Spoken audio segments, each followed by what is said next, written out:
Hello, and welcome back to another Feelings and Finances episode of the Money Skills for Therapists podcast. These short and sweet episodes answer your questions, the listeners of Money Skills for Therapists podcast, the health practitioners, therapists, coaches.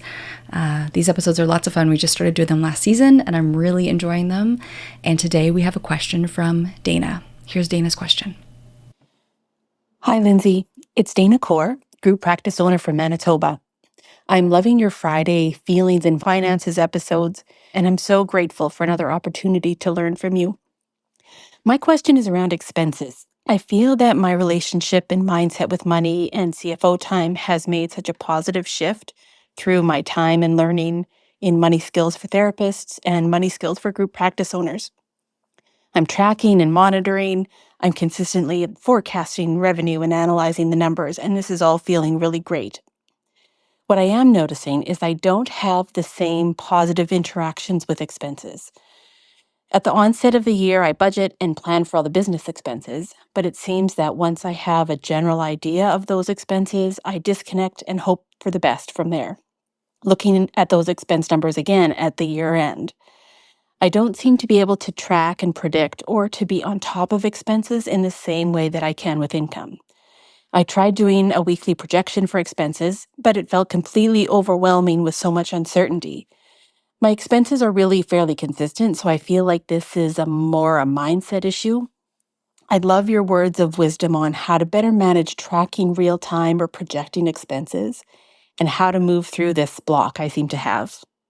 Thanks so much. Thank you so much for your question, Dana. It's so nice to hear your voice again.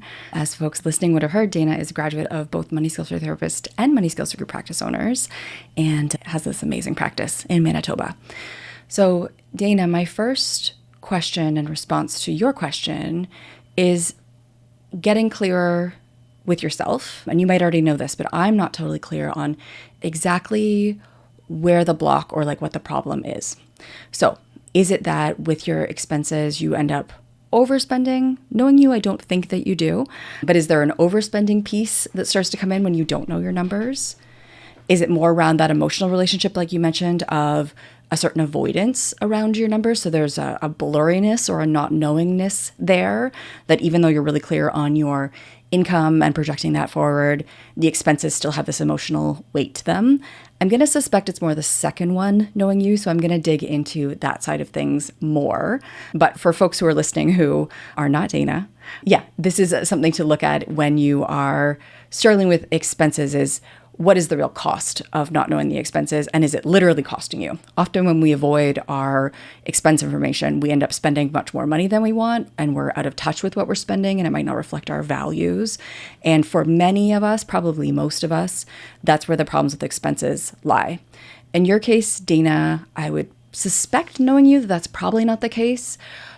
So my curiosity then is, what do you notice comes up when you try to be with this part of your financial picture? Because I'm hearing you're doing really well being with the other parts of your financial picture. What comes up when you start to look at the expenses? I hear you tried to track them weekly, and that was overwhelming, and that makes sense to me.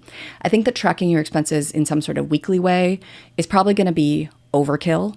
I know in my own business, I don't track my expenses weekly on my metrics tool, which you also have, Dana, through taking Money Skills for Group Practice Owners.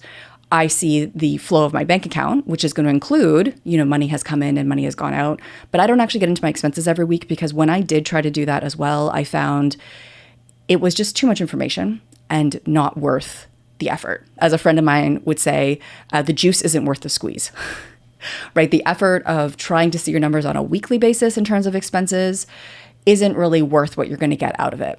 But certainly having that monthly picture is really important, so that you have a sense of, okay, am I on trend for what I expect my numbers to be? Have my numbers gone up? Is there something different happening here than I expect? Am I spending more than I thought? Have numbers gone down for some reason? Usually that's not what happens with expenses, but who knows, right? So there is a piece there of being with that sounds like it's difficult for you. And I would dig into that curiosity of, what is it about the expenses that's hard to be with? Because on some of the other tools that you have for Money Skills for Group Practice owners, you have the big picture tool, which also is going to include your expenses. So are you using that tool? Is there resistance to using that tool because of this expenses piece? Could you go back to using that tool and just getting that nice monthly snapshot of what's happened? On your team tool as well, there's also those projections for understanding how your expenses fit into your group practice machine. So there's a couple places where I know there are tools that you could be using for your group that will involve expenses. So it does make me wonder if this is blocking you from having a true big picture, if that's part of the cost of this. But again, it's this piece of what is the resistance? What do you notice comes up for you if you try to spend your attention on this part of the financial picture? Right? And this is like a slowing down and tracking that we can all do in all areas of our money. Do you notice judgments come up about how money is being spent? Do you notice just not liking that money is being spent at all? Is there a part of you that's maybe more about scarcity or clutching money or not trusting yourself to make good decisions with money? So it's stressful to see money go out the door. What is it that is there that stops you from being able to be in that clear, empowered space that you can be with so many other aspects of your financial picture that's not happening here with your expenses, right? So there's that digging in piece that I think will be really helpful for you. And I know you absolutely have the capacity to do this, to be with what do expenses mean to you?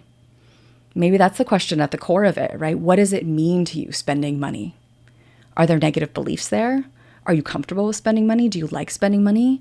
Could there even be joy that comes with some of those expenses? Because this is the other piece, is when we're cut off from a certain piece of our financial picture, just like when we're cut off from certain pieces of our lives, it means that we might be protecting ourselves from any negative emotions that would be associated with that information. But we're also cutting ourselves off from any positive emotions that could be associated with that information, right? We're kind of blunting our emotional range. So it also makes me wonder, is there opportunity here for positive emotion for you around expenses of seeing, oh, wow, I've really got this certain area clear and in control that before was feeling a little blurry, or I really am very consistent with my expenses. I can see that I am disciplined, or, oh yeah, that investment that I made felt so good. That was so worth the money. Because this is part of it too, is when we're spending money on our business, we're also investing in our business. So by being with your expense information, you get to stop and reflect, just 1 month at a time. Are the investments that I'm making really paying off for me? Am I putting money into the right places? It means that you can choose to stop spending, but knowing you, Dana, it also means you can choose to spend, right? To maybe put money into more places that will pay off for you, and to be really thoughtful about how you're directing that expense side of your business. So those are my thoughts for you, Dana, in terms of this expense side. As you said, I think it's more mindset.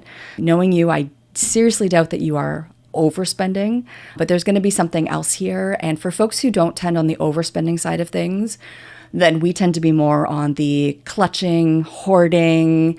It's scary to spend. It's scary to take up financial space. And I do wonder if that might be part of this situation for you, Dana. So dig in, be with these questions, be with the tools that you already have to look at your big picture group practice expenses, like the big picture tool and the team tool, and let your curiosity show you what might be here that's in the way of you having a fully engaged relationship with all of the aspects of your group practice finances. It was lovely to hear from you. Thank you so much for your question, Dana. If you also have a question for me that you would like answered on one of these Feelings and Finances episode, it's very, very easy. All you need to do is scroll down in the show notes for this episode. You'll see a link. You jump over to our podcast page and there's just a little record button. It's super simple. Just record it, share your name, share a little bit of context if that's helpful, and share your question. And I would be so happy to answer your question on one of these episodes of Feelings and Finances. Thank you so much for joining me on the podcast today.